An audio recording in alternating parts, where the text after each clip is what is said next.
Hello everyone. आज के video में हम देखेंगे कि ये सारे जो भी हमारे यहाँ पर सवाल हैं इनको कैसे हम सॉल्व करते हैं। ठीक है, इनको कैसे हम हल करेंगे। तो पिछले लेक्चर तक हमने देख लिया था कि बहुपद क्या होता है, परिमेय व्यंजक, परिमेय संख्या, सारी चीज़ों को हमने पिछले वाले 2 लेक्चर में हमने डिस्कस किया था।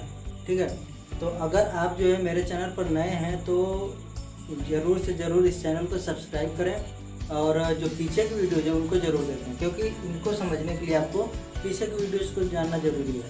ठीक है, और यहाँ पर जो है मैं क्या करूँगा कि आपको बहुत ही बेसिक से मैथ को पढ़ाऊँगा, तो इसलिए आप जो है पूरे जो भी लेक्चर सीरीज है पूरे लेक्चर सीरीज को देखें। तो चलिए शुरू करते हैं।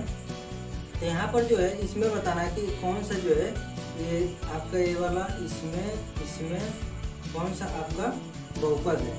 ठीक है, और ये भी बताना है कि परिमेय व्यंजक कौन सा है। छोड़िए, बहुपद तो हम पता कर लेंगे जब परिमेय व्यंजक निकालेंगे, तो हमें एक देखना है कि इसमें कौन सा जो है परिमेय व्यंजक है। ठीक है, तो सबसे पहले मैं बता दूं कि परिमेय व्यंजक अगर हमें पता करना होगा तो परिमेय व्यंजक वही होगा जिसमें क्या होगा कि अंश और हर में। ठीक है, अंश और हर का मतलब क्या हो गया कि अगर जो हमने कुछ इस तरह से लिखा है a/b, a/b, तो ऊपर वाला आपका अंश होता है, नीचे वाला हर होता है। इतना तो आपको पता होगा। तो यहाँ पर जो ऊपर वाला होता है अंश होता है और नीचे वाला हर होता है। जो भी अंश है और हर है वो दोनों हमारे बहुपद होने चाहिए। ठीक है, तो अगर वो बहुपद है, अंश और हर बहुपद है, तो क्या हो जाएगा, परिमेय व्यंजक होगा। तो अब बात आती है कि ये बहुपद क्या होता है। तो बहुपद को हमने डिस्कस किया था और बोला था कि बहुपद होगा जिसमें क्या होगा, एक ही चर होगा और जो चर होगा उसकी घात क्या होगी कि पूर्णांक होगी और धनात्मक होगी। ठीक है, इतना तो समझ में आता है। तो यहाँ पर जो है अब पहला क्वेश्चन क्या है कि ये क्या है, परिमेय व्यंजक है या नहीं है। तो परिमेय व्यंजक है नहीं, इसको हम पता करने के लिए क्या करेंगे, सबसे पहले देखेंगे कि ये जो है अंश और हर में है या नहीं है। ठीक है, इस तरह से हो सकता है कि नहीं। तो आपको बता दें कि कोई भी अगर संख्या है तो उसको हम अंश और हर के रूप में हम लिख सकते हैं। जैसे हमने क्या लिखा है, 5 है, 5 को क्या लिख सकते हैं, 5 को लिख सकते हैं 5/1, यानी अंश हो गया 5 और हर हो गया 1 हो गया। तो हम ऐसे ही कोई और व्यंजक भी होगा जैसे कि x² धन 3 हो गया। ठीक है, तो इसको हम क्या लिख सकते हैं, इसको लिख सकते हैं x² धन 3/1, और 1 को क्या लिख सकते हैं, 1 को लिख सकते हैं x की घात में 0। इतना आपको पता होगा कि किसी भी संख्या के अगर जो हम पावर यानी जो घात होती है, किसी भी संख्या की घात में अगर हम 0 लगा देते हैं तो क्या होगा, उस संख्या का वैल्यू, उस संख्या का मान 1 हो जाएगा। तो वही चीज़ है कि ये क्या है, इसमें बटा 1 हो जाएगा। ठीक है, अब बटा 1 हो गया तो अब हमें क्या देखना होगा कि इसका जो अंश है ये अंश हो गया और एक हर हो गया। तो जो x के घात में 0 है इसको हम बोल सकते हैं कि ये बहुपद है। लेकिन ऊपर वाला जो आपका है x² धन और 2 कड़ी में x है, तो x की वैल्यू जो x की जो घात है उसका घात है x की घात में 1/2, और यहाँ पर जो घात है ये क्या है, धनात्मक तो है। ठीक है, लेकिन ये जो है पूर्णांक संख्या नहीं है, इसलिए ये बहुपद ही नहीं होगा। और जब बहुपद ही नहीं होगा तो आपका क्या हो जाएगा, ये जो है परिमेय व्यंजक नहीं होगा। अब दूसरे की बात करते हैं। दूसरा वाले में क्या है कि हमें देखना होगा, इसको हम 1/1 लिख सकते हैं, हो गया। अब हम क्या करेंगे, अंश वाले को देखेंगे बहुपद है नहीं है। तो अंश वाले में बहुपद के लिए सबसे पहले क्या देखेंगे, एक ही चर होना चाहिए। एक चर है x है, ठीक है, कोई और चर नहीं है, y z इस तरह का कोई और चर नहीं है। इतना हो गया। फिर हम क्या करेंगे, देखेंगे कि जो चर उसकी घात क्या है, उसकी घात धनात्मक और पूर्णांक है नहीं है। इसकी घात धनात्मक और पूर्णांक है, इसकी भी घात 1 है तो धनात्मक और पूर्णांक है। ये जो कड़ी में 6 लिखा है ये सिर्फ कड़ी में, ये जो 6 है यही कड़ी में है। ठीक है, x नहीं है। इसका मतलब क्या होगा, ये जो है आपका हो जाएगा परिमेय व्यंजक। अब तीसरे की बात करते हैं। तीसरे वाले में क्या है, अब ये जो अंश हो गया और ये हर हो गया। तो हमें क्या करना था कि अंश को अलग देखते हैं बहुपद और हर वाले को अलग बहुपद देखते हैं। तो अंश वाला बहुपद है नहीं, ये देखिए अंश वाले में एक चर है x है और उसकी जो घात है 2 है, धनात्मक है, और 2 पूर्णांक भी है। ऊपर वाला तो बहुपद हो गया। नीचे वाला क्या है, नीचे वाले में आप ध्यान दोगे कि x की घात में 1/2 है, जैसे कि यहाँ पर था x की घात में 1/2, और वो क्या है, पूर्णांक नहीं है, इसलिए ये बहुपद नहीं होगा। और जब ये बहुपद नहीं होगा तो क्या हो जाएगा, परिमेय व्यंजक नहीं होगा। ठीक है, अब अगले वाले की बात करते हैं। तो यहाँ पर आप देख सकते हो कि इसको हम कॉमन कर सकते हैं। कड़ी में x को कॉमन करेंगे तो क्या आएगा, x माइनस 1 और बटा में x माइनस 1। तो आपको जब भी कुछ इस तरह का क्वेश्चन मिले कि तो आपको सबसे पहले ये भी देखना है कि क्या वो उसके गुणनखंड करने पर वो आपस में कट रहे हैं नहीं कट रहे हैं। कई बार ऐसा होगा कि वो कट जाएंगे और आपका जो देखने पे लग रहा होगा कि ये जो है परिमेय व्यंजक नहीं है, बहुपद नहीं है, वो एक्चुअल में हो सकता है। ठीक है, तो यहाँ पर हम देख रहे हैं कि x माइनस 1 कट जाएगा, लेकिन उसके बाद भी जो x की घात है वो क्या रही है, 1/2 आ रही है। ठीक है, और ये पूर्णांक नहीं है, तो इसलिए क्या हो जाएगा, ये भी परिमेय व्यंजक नहीं होगा। अब अगले वाले की बात करते हैं। इसमें कड़ी में 2 है और x माइनस 3 x³ माइनस 2 है। इसका क्या होगा, इसमें देखिए कि ऊपर वाला एक बहुपद है, दूसरे नीचे वाला एक बहुपद है। इसको अभी हम चेक करेंगे बहुपद है नहीं है। ऊपर वाले में 1 चर है और इसकी जो घात है वो 1 है। ठीक है, अब जो घात 1 है वो क्या है, धनात्मक भी है और पूर्णांक भी है, ये बहुपद हो गया। नीचे वाला क्या, ये भी बहुपद है। क्यों, क्योंकि 1 चर है और प्लस 3 है, यानी 3 है जो धनात्मक है और पूर्णांक है। तो जब ये दोनों बहुपद हो गए तो क्या हो जाएगा, परिमेय व्यंजक हो जाएगा। अब इसकी बात करते हैं।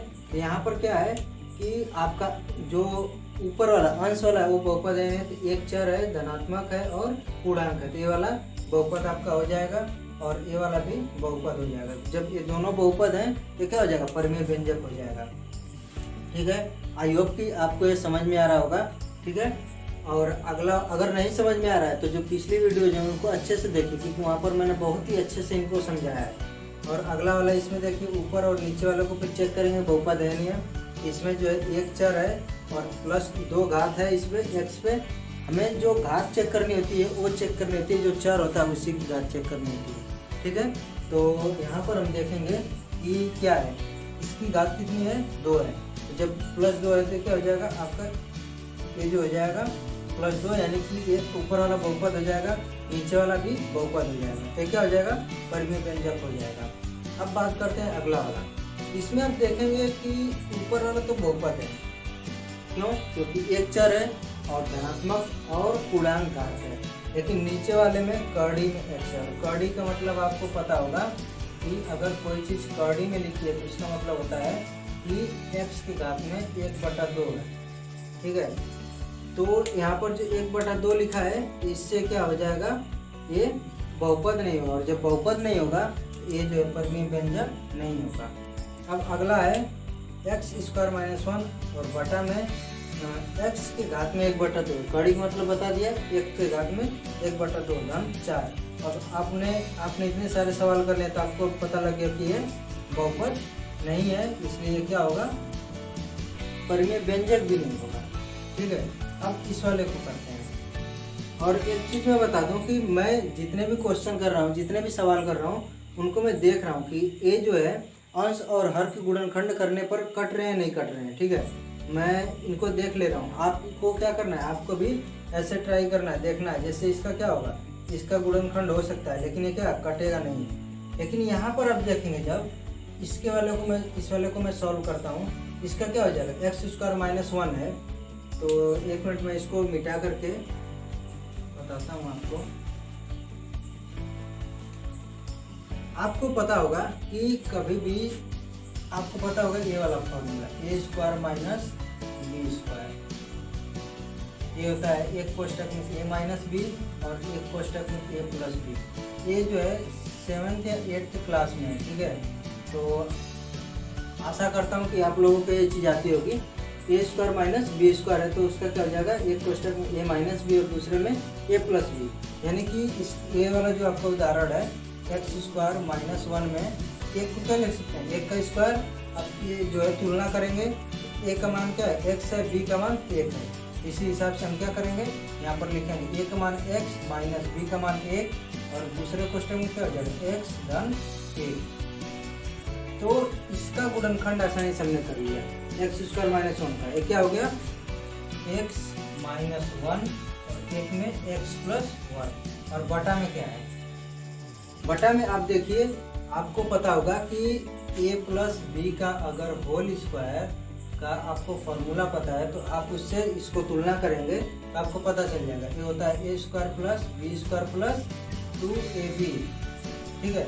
इससे क्या हो जाएगा, यहाँ पर देखिए कि ये हो जाएगा x धन 2 का होल स्क्वायर। और अभी आपको बताया था कि जब कड़ी होता है तो क्या होता है, उसकी घात 1/2 होती है।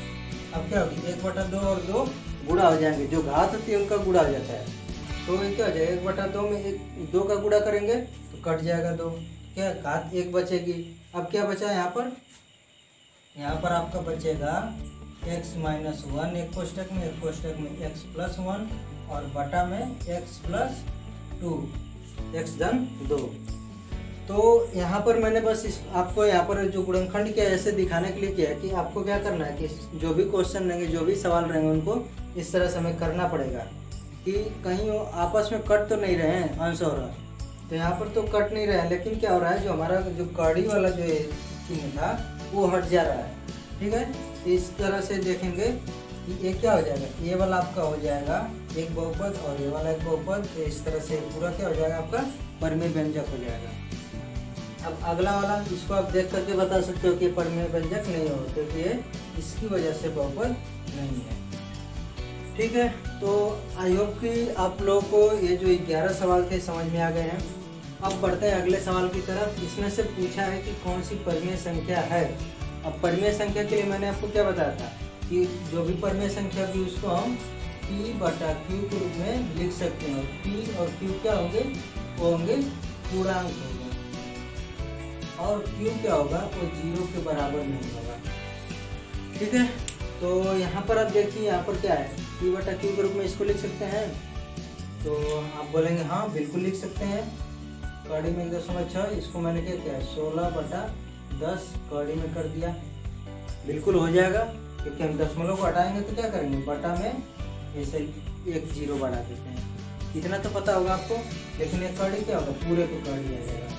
लेकिन यहाँ पर आप देखेंगे जो कड़ी में 16 है, इसका क्या हो जाएगा 4 हो जाएगा, लेकिन कड़ी में यहाँ पर 10 बचा रहेगा। जो कि ये जो कड़ी में 10 है, ये जो है पूर्णांक संख्या नहीं है, इसका मान लगभग आएगा 3 दशमलव कुछ आएगा, ठीक है। तो 3 दशमलव कुछ आएगा। अगर 3.000 आता तो क्या होता है, वो पूर्णांक होता है। पूर्णांक का मतलब ये होता है कि दशमलव के बाद जो भी रहेगा वो सब 0 रहेगा। लेकिन अगर एक भी यहाँ पर आ गया, सपोज मान लीजिए ऐसे एक भी आ गया, तो पूर्णांक नहीं है, ठीक है। तो ये समझ में आ गया होगा कि पूर्णांक क्या होता है। और इसलिए यानी कि ये वाली परिमेय संख्या नहीं है, क्योंकि हम P/Q के रूप में नहीं लिख सकते हैं। यहाँ पर P और Q दोनों क्या है, पूर्णांक। यहाँ पर ये पूर्णांक नहीं है, ठीक है। अब दूसरे वाले पर चलते हैं। तो दूसरा वाला ये भी पूर्णांक दिख रहा है, P/Q के रूप में भी है। और Q का मतलब नीचे वाला है, ये 0 भी नहीं, यानी ये परिमेय संख्या हो गई। तीसरा वाला भी सेम चीज़ है।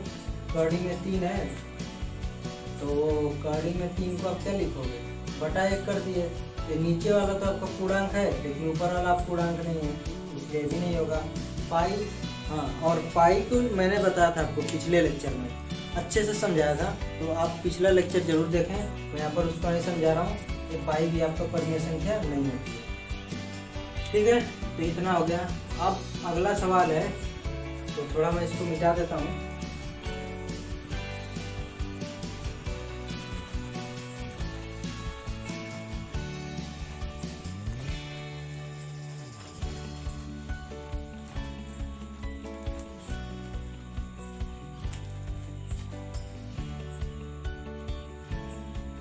अब अगला सवाल है कि इसमें जो अंश की घात बतानी है, ठीक है। तो आपको ये भी पता है कि जो अंश, कोई भी अगर आपको बहुपद दिया हो या फिर आपको परिमेय व्यंजक दिया हो, उसमें अगर घात पूछी जाए किसी भी चीज़ की, यहाँ पर सीधे बोला है अंश की घात, यानी ये क्या है, ये आपका है परिमेय व्यंजक है। परिमेय व्यंजक में अंश की घात पूछा है, यानी कि ये जो आपका अंश दिख रहा है, इसमें घात क्या। और किसी भी बहुपद में जो भी घात होती है, उस चर संख्या की सबसे बड़ी घात होती है, ठीक है। इसमें चर क्या है, x है, यहाँ पर x है, और उसकी घात क्या है, यहाँ पर 6 घात है और यहाँ पर 2 घात है। तो सबसे बड़ी घात कौन सी है, 6 है। तो इसकी क्या हो जाएगा, इस सवाल का उत्तर क्या हो जाएगा, 6 हो जाएगा। क्यों, क्योंकि जो बड़ी घात होती है वही उस जो है बहुपद की घात होगी। अब अगला सवाल है कि एक परिमेय व्यंजक जिसका अंश 2 घात वाला, ठीक है। ध्यान दीजिएगा जो क्या क्या लिखा है, परिमेय व्यंजक बोला है। आपको जब परिमेय व्यंजक बोलेगा तो आपको पता चल जाएगा क्या होगा कि अंश में भी जो है बहुपद होगा और हर में भी बहुपद होगा। तो बोला है कि एक परिमेय व्यंजक जिसका अंश 2 घात वाला है, ठीक है, यानी कि जो चर होगा उसकी घात अधिक से अधिक कितनी होगी, 2 होगी अंश में, और हर 3 घात वाला होगा, ठीक है। तो हर में जो बहुपद रहेगा उसकी जो अधिक से अधिक घात होगी, चर की जो घात होगी वो 3 होगी। अब देख लेते हैं इसमें क्या है, इसमें x घात में मान लो कि हमने एक बहुपद में जो चर है उसको क्या माना है, अगर हमने माना है x तो यहाँ पर है 0 घात, ठीक है। तो यहाँ पर 0 घात तो बिल्कुल नहीं होगा, क्योंकि यहाँ पर क्या बोला है कि अंश में 2 घात, यहाँ पर अंश में 1 ही घात है, यहाँ पर अंश में 2 घात है, ठीक है। तो अंश में हमने देख लिया कितना है, 2 घात है, और हर में कितना है, 3 घात है। तो यहाँ पर आप देख सकते हैं कि अंश में 2 घात है और हर में 3 घात है, यानी कि ये वाला आपका हो जाएगा।